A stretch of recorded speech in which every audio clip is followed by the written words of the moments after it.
Assalamualaikum warahmatullahi wabarakatuh. Nama saya Nur Akila binti Zakaria, pemegang nombor metrik D2022-11022493. Hari ini saya akan menerangkan tentang projek Scratch saya yang diberi nama English Riddle bagi kos CPT 2071 Asas Pengaturcaraan Komputer yang dibimbing oleh Dr. Suhazlan bin Suhaimi. Seterusnya, tema projek Scratch saya ini adalah bertemakan teka-teki bahasa Inggeris ataupun English Riddle. Dan target pengguna saya adalah umum dan tidak terhad kepada pelajar sekolah rendah sahaja. Manakala pelajar sekolah menengah dan pelajar universiti juga boleh menggunakannya. Bagi pendahuluan, perisian aplikasi yang digunakan setiap hari dibina menggunakan pengaturcaraan. Pengaturcaraan komputer membuat perisian aplikasi. Proses membina aplikasi ini dikenali sebagai pengaturcaraan. Menterjemahkan algoritma kepada carta alih dan pseudokod, mengekod aturcara, menguji dan membuat dokumentasi projek adalah sebahagian daripada projek ini. Seterusnya, permasalahan atau isu yang saya kaitkan dengan projek ini adalah kanak-kanak sering menghabiskan waktu mereka bermain dengan permainan video yang tidak mempunyai unsur pembelajaran. Oleh itu, saya ingin mencipta satu permainan video yang diberi nama English Riddles yang mendorong kanak-kanak untuk berfikir bagi menyelesaikan soalan teka-teki yang dipaparkan. Dan pada masa yang sama, mereka dapat menambah ilmu pengetahuan mereka terhadap tata bahasa dan juga kosakata bahasa Inggeris. Hal ini disebabkan permainan English Riddles ini dicipta menggunakan bahasa Inggeris sepenuhnya. Contohnya, dialog antara sprite dan soalan serta jawapan yang diperlukan adalah kesemuanya dalam bahasa Inggeris. Selain itu, English Riddles ini juga dapat menjadi satu bahan bantu untuk ibu bapa di luar sana ketika menjalankan aktiviti bersama anak-anak di samping menggerakkan hubungan kekeluargaan. English Riddles ini sangat sesuai dimainkan oleh kanak-kanak dengan bantuan ibu bapa di sisi. Seterusnya, objektif. Yang pertama, mendorong kanak-kanak untuk berfikir dalam menyelesaikan masalah. Yang kedua, menambah pengetahuan kanak-kanak terhadap tata bahasa dan kosakata bahasa Inggeris. Dan yang ketiga adalah menjadi bahan bantu untuk ibu bapa di luar sana meluangkan waktu bersama kanak-kanak. Seterusnya adalah proses pembinaan program. Sebelum memulakan projek Scratch, saya telah menyenaraikan kerja-kerja yang saya perlu lakukan sepanjang beberapa minggu yang diperuntukkan. Antaranya, mengenal pasti masalah, objektif projek, nama projek, membuat kod aturcara, menambah baik kod aturcara saya, serta menyemak dan menghantar tugasan.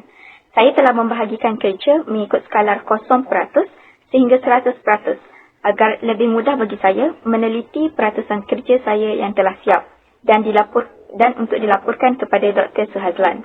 Pada minggu ke-9, saya telah mencari idea tentang projek yang akan dijalankan dan mengembangkan idea tersebut dengan membuat aktiviti brainstorming dan menamakan projek individu saya. Saya menetapkan peratusan sebanyak 10% sehingga ke tahap ini. Pada minggu ke-10 pula, saya telah mencari maklumat tentang soalan yang akan saya tanyakan dalam projek.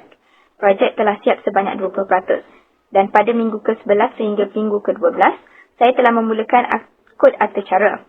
Pada minggu ke-11, projek saya telah siap sebanyak 70% dan selebihnya 30% telah dijalankan pada minggu ke-12 beserta dengan penambahbaikan yang perlu dilakukan.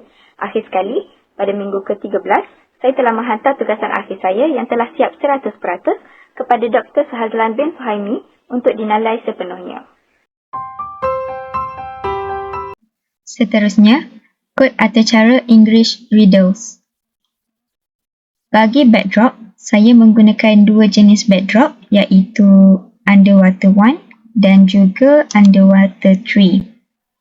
Seterusnya, bagi sprite, saya menggunakan 5 jenis sprite iaitu mermaid,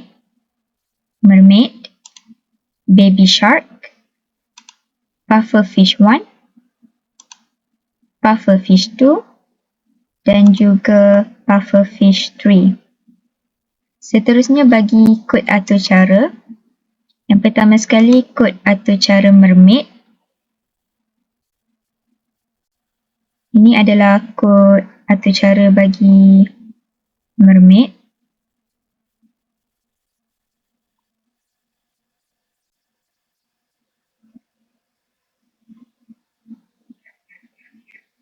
Okey.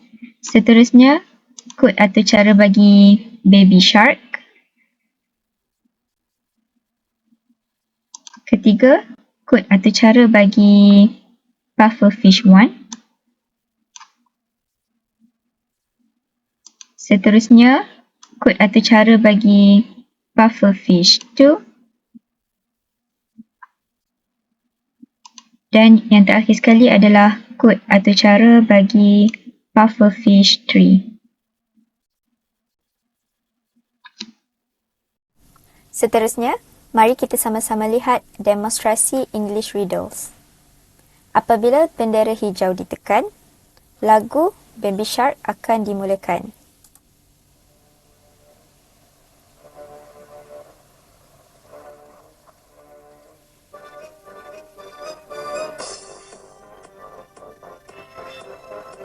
Di bahagian awal ini, mermaid akan bermonolog sendirian.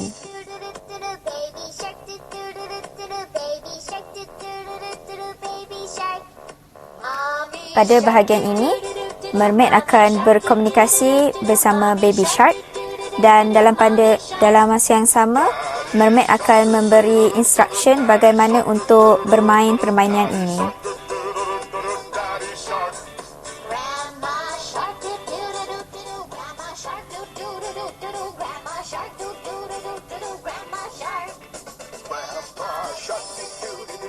Okey, bagi soalan teka-teki yang pertama, what has a head, a tail, is brown and has no legs. Jadi untuk memudahkan anda bermain, untuk menjawab permainan ini, anda boleh menekan pufferfish yang pertama untuk mendapatkan hint. Seperti ini. Ini adalah hint untuk menjawab teka-teki yang diberikan. Jadi jawapan yang betul adalah a penny. Seterusnya, enter. Jika anda berjaya menjawab, akan terdapat bunyi sorakan dan pujian daripada mermaid. Dan setiap jawapan yang betul, anda akan mendapat 1 markah. Seterusnya, soalan yang kedua. What belongs to you, but other people use it more than you? So, untuk mendapatkan hint, sila tekan pufferfish yang kedua. Ini adalah people call us by. Jadi, untuk sebagai contoh, jika jawapan yang diberikan adalah salah, sebagai contoh kita tulis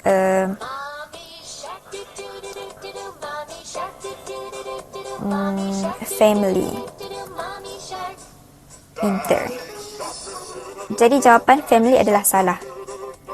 Okay, mermaid akan memberikan jawapan yang sebenar.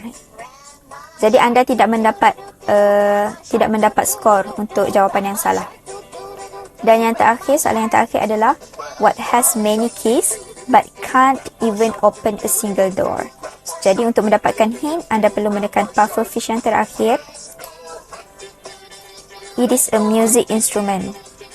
Jadi jawapannya adalah a piano. Enter.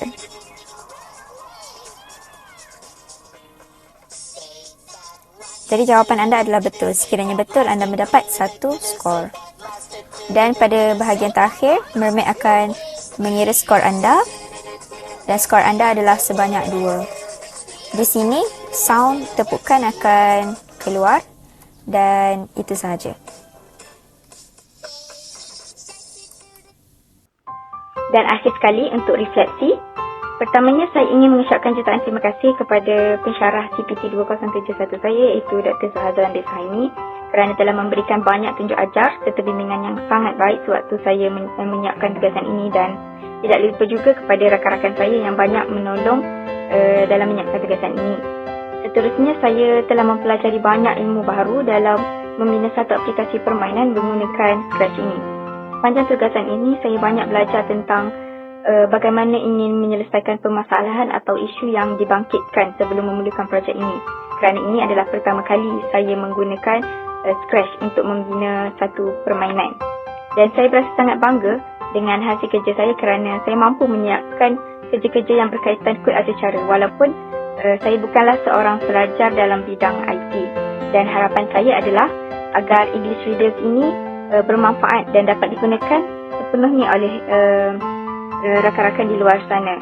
Sangat berharap agar anda dapat memberikan komen yang positif maupun negatif agar saya dapat menambah baik projek saya pada masa akan datang. Sekian, itu saja daripada saya. Terima kasih.